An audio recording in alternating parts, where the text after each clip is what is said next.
Привет, друзья! Сегодня у нас с вами важный разбор. Прямо сейчас в Германии вступают в силу новые изменения, способные серьезно повлиять на ваши расходы или изменить привычные жизненные планы. Сначала детально проанализируем, какое именно личное имущество учитывает Джоб-центр при выплате пособий в текущем 2026 году, с какой конкретно суммы семейные накопления могут повлиять на право получения помощи и какие же правила действуют для сохранения собственных сбережений.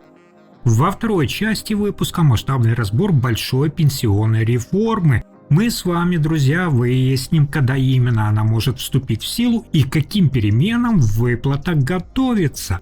А в завершении детальный разбор фундаментальных изменений в системе водительских прав, которые планируют запустить начиная с 2027 года. Досмотрите до конца, будет максимально полезно.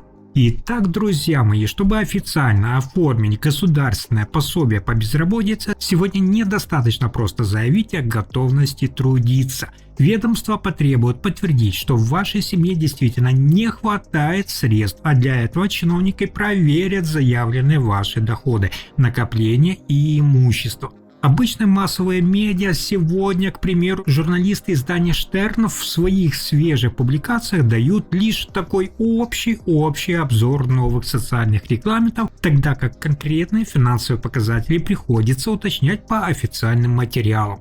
В Федеральном агентстве занятости Германии также есть специальный раздел, где подробно расписаны основные правила учета доходов и имущества.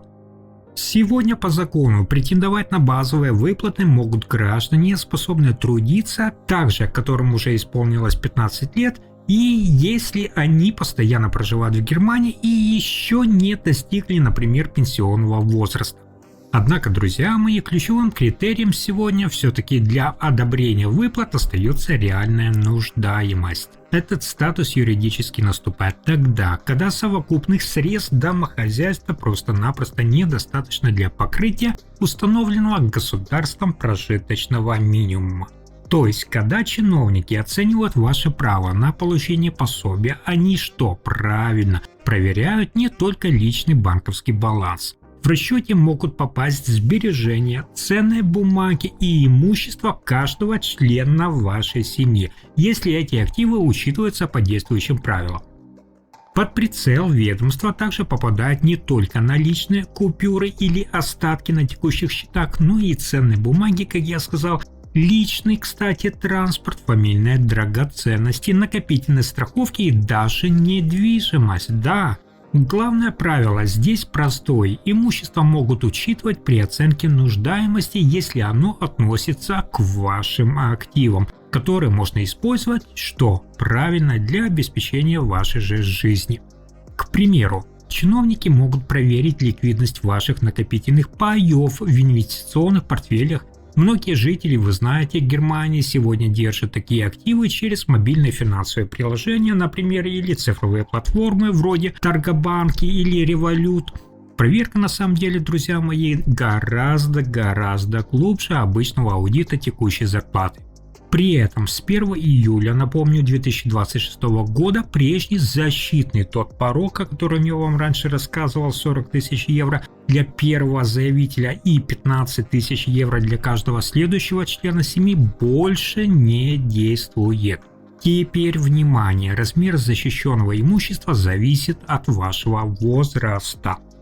То есть до 30 лет это 5000 евро, с 31 года 10 тысяч евро, с 41 года это уже 12,5 тысяч евро, а вот с 51 года 20 тысяч евро на каждого человека. Понятно?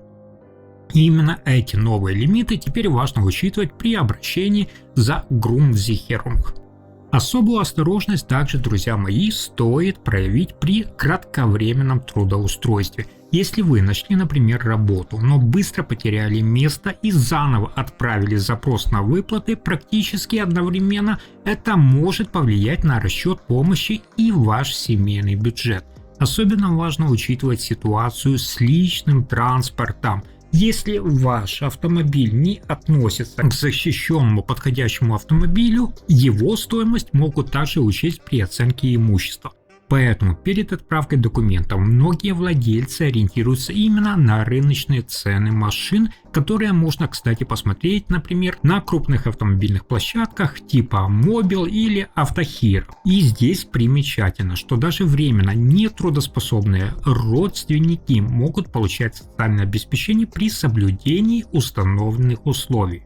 Кроме того, ведомство также оценивает не только наличие вашего имущества, но и то, действительно ли оно может быть использовано для обеспечения вашей семьи. Да, друзья. Поэтому при наличии автомобиля, недвижимости или каких-либо других дорогостоящих активов особенно важно заранее разобраться, какие именно объекты попадут в расчет и какие исключения предусмотрены правилами. А вот дальше, друзья мои, я думаю, многих жителей Германии сейчас волнует другой серьезный вопрос. Когда конкретно начнет действовать масштабная пенсионная реформа и к каким реальным последствиям она приведет? Новые правительственные инициативы Фридриха Мерца сулят крупные перемены. Однако тем, кто рассчитывает на молниеносные, скажем так, результаты, придется остудить свой пыл. Текущий 2026 год станет для миллионов трудящихся периодом важных решений, хотя на первых порах грядущие изменения останутся почти незаметными. В рамках пенсионной реформы, я напомню, уже представлены 33 ключевые рекомендации по модернизации всей системы пенсионного обеспечения Германии. Профильная комиссия официально уже передала пакет предложений в министерство, а правительство Фридриха Мерца заявило о намерении двигаться к их реализации. Кабинет министров рассчитывает завершить законодательную работу до конца текущего года. Подобные масштабные изменения в пенсионной системе могут повлиять и на отношение граждан к дополнительным накоплениям и программам частичного обеспечения своей старости. Поэтому, друзья мои, многие уже сейчас внимательно сравнивают доступные варианты дополнительной пенсии, в том числе предложения крупных немецких страховых обществ вроде Allianz или Huck-Coburg. При этом, друзья мои, важно понимать, представленные рекомендации еще должны пройти полноценный законодательный процесс, и именно поэтому окончательные правила могут отличаться от нынешних предложений. Основная причина медлительности властей кроется именно в колоссальном масштабе запланированного проекта. Тем не менее, канцлер Фридрих Мерц настаивает на оперативной законодательной проработке этих инициатив, о чем сообщило информационное агентство ДПА. Правительственная структура рассматривает 33 рекомендации комиссии как взаимосвязанный такой единый комплекс предложений. Чиновникам предстоит определить, какие именно из них можно реализовать и в какой именно форме. Каждое техническое положение, соответственно, требует детальной юридической проверки и согласования. А это, конечно же, неизбежно занимает месяцы законодательной работы. Однако, друзья мои, в этой пенсионной реформе есть один ключевой временный ориентир, который играет решающую роль. Запомните, это 2031 год. До этого срока в Германии действует нынешняя законодательная гарантия уровня пенсионных выплат. Она предусматривает сохранение установленного законом уровня пенсионного обеспечения. А вот после 2031 года нынешняя гарантия перестанет действовать в прежнем виде. И именно тогда может измениться подход к расчету и обеспечению будущих пенсий. Основным вектором грядущих перемен чиновники называют сегодня это запуск механизма так называемой капитальной ренты. То есть сотрудникам и работодателям предложат дополнительно, то есть плюс до 2% от начисленного оклада в равных долях по 1% с каждой стороны. Эти финансовые потоки планируют аккумулировать и инвестировать через фондовый рынок, то есть акции. Полноценное введение нового механизма ориентировочно намечено на 2028 год, причем взносы предлагают увеличивать постепенно, ежегодными шагами по 0,5% пункта, чтобы дополнительная нагрузка на работников и работодателей росла не так резко. Еще одновременно с этими комиссия предлагает изменить и правила расчета пенсионного возраста. То есть после ключевого рубежа в 2031 году возраст выхода на пенсию планируют постепенно связать с официальными данными о продолжительности жизни в Германии. А значит, друзья мои, пенсионный возраст в будущем может что? Правильно, повышаться. Вдобавок, комиссия предлагает расширить круг участников обязательного пенсионного страхования. В эту систему должны постепенно войти новые группы, включая частных предпринимателей, самозанятых, депутатов Бундестага, о чем мы с вами раньше говорили, и членов правления акционерных обществ. Даже привычный формат подработок на укороченный, скажем так, день, известный как мини-джоб, по планам комиссии могут постепенно изменить свой нынешний особый режим. Но единственным временным исключением из общего правила пока останутся отдельные группы государственных служащих.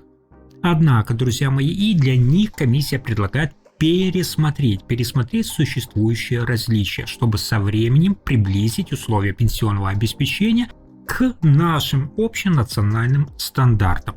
Если же обобщить базовый пакет рекомендаций, то ключевые изменения придется на два главных направления. Внимание! Дополнительное накопление и возрастную планку. Понятно? Дальше. Дополнительные 2% от оклада, разделенные поровну между сотрудниками и работодателем, как я сказал, предлагают постепенно вводить с 2028 года, то есть это не прямо сейчас. Повышать взносы планируют небольшими шагами по полпроцентного пункта за один этап.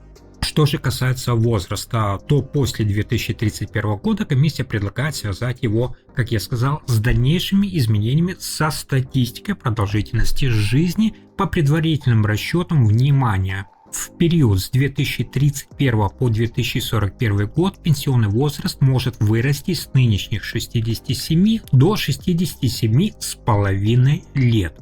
Возможность более раннего выхода на пенсию, как мы с вами обсуждали пару видео назад, в 63 года при наличии длительного страхового стажа в 45 лет, при этом полностью отменять не предлагают, но условия ее сохранения могут пересматриваться.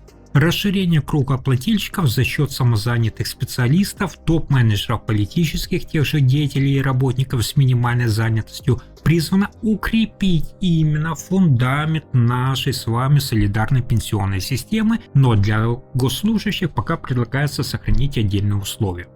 Параллельно, друзья, внимание, до 2031 года действует гарантия уровня пенсионных выплат, предусматривающих сохранение показателя в 48% от средних заработков.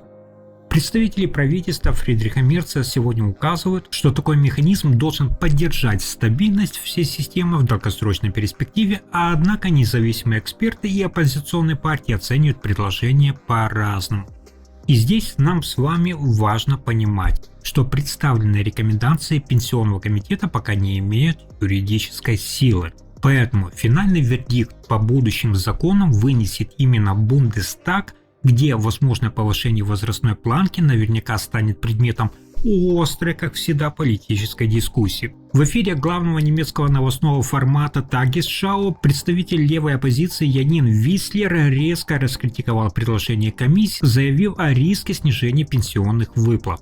Фридрих Мерц отверг подобные обвинения и выступил в защиту правительственного курса. Вся эта сложная, назовем так, законодательная процедура может занять время, поэтому, друзья мои, будущим пенсионерам остается внимательно следить за официальными решениями и последующими изменениями правил.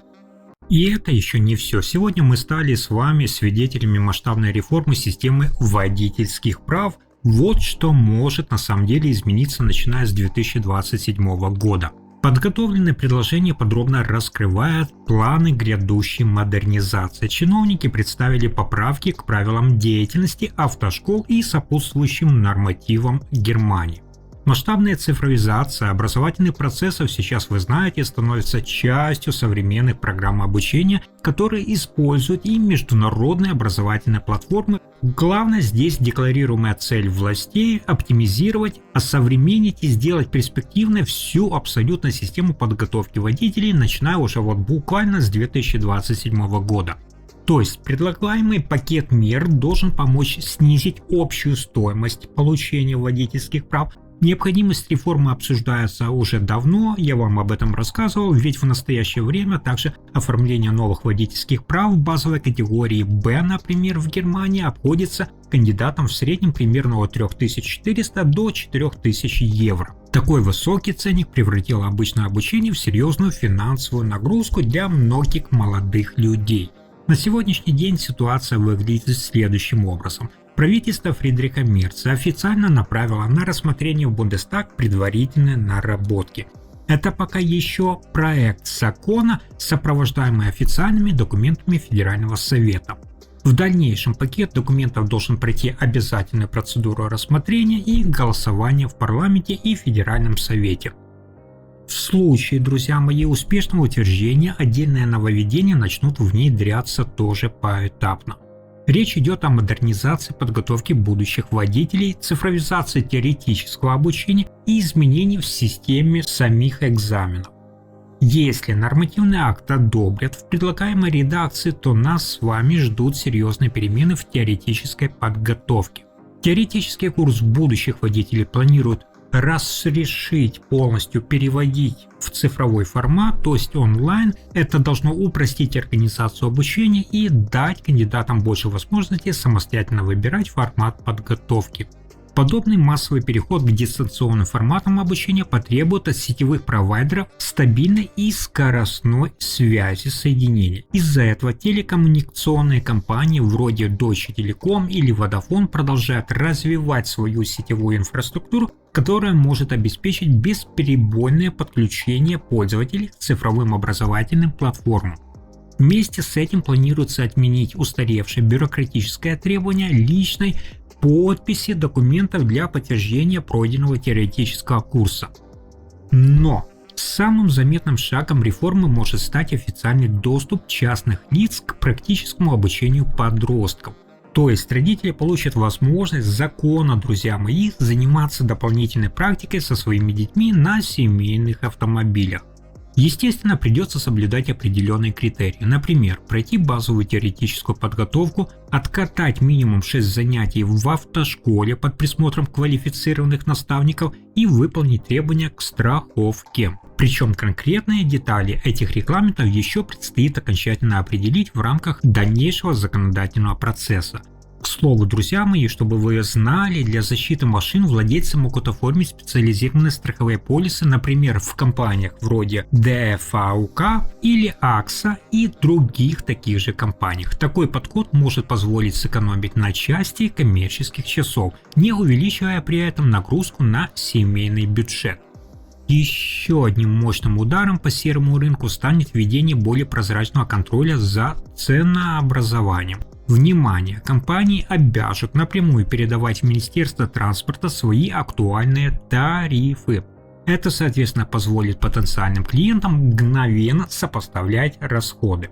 Вдобавок, в рамках Государственного реестра прозрачности ведомство начнет публиковать официальные показатели успешной сдачи экзаменов с первой попытки для каждого учреждения. Классно, классно. Скрывать плохие результаты наставника больше на самом деле не получится. Параллельно чиновники готовят масштабную разгрузку учебной программы для кандидатов.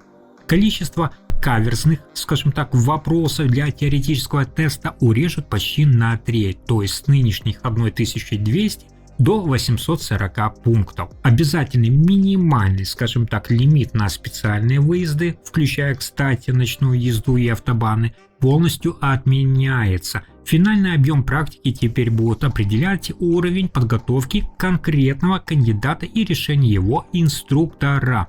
Параллельно цифровизация обучения развивается и в немецком IT-секторе. Решения крупных международных компаний, например, включая таких как Microsoft Germany, используются в облачных, образовательных и симуляционных технологиях, которые могут применяться и для современных форм подготовки. Вдобавок ко всему, законодатели планируют разрешить использовать сертифицированные виртуальные симуляторы вождения в качестве полноценной замены части реальных практических занятий на дороге. Что об этом думаете, пишите в комментариях. Также существенные корректировки коснутся и процедуры финального практического экзамена, который планируют оптимизировать. Чистое время нахождения за рулем для курсанта сократится с 30 до 25 минут, а вот общая продолжительность всего экзамена может сократиться с 55 до 40 минут. Такое сокращение экзаменационного хронометража позволит разгрузить плотные графики локальных центров тестирования, эксперты которых, вы знаете, часто используют в своей повседневной работе служебные планшеты и электронику разных производителей, например, такие как Samsung и других, для фиксации ошибок ученика и передачи результатов в единую базу данных. На этой аналитической ноте наш подробный обзор полностью завершен. Завтра я буду снова ждать вас здесь же со свежей порцией самых честных, глубоких и полезных, друзья мои, новостей о законах, налогах и ваших деньгах в Европе. Если вам понравился сегодняшний выпуск про имущество, которое учитывает Джоб-центр, пенсионную реформу и новые правила выдачи водительских прав, обязательно подписывайтесь, поставьте лайк и спасибо за просмотр до самого конца.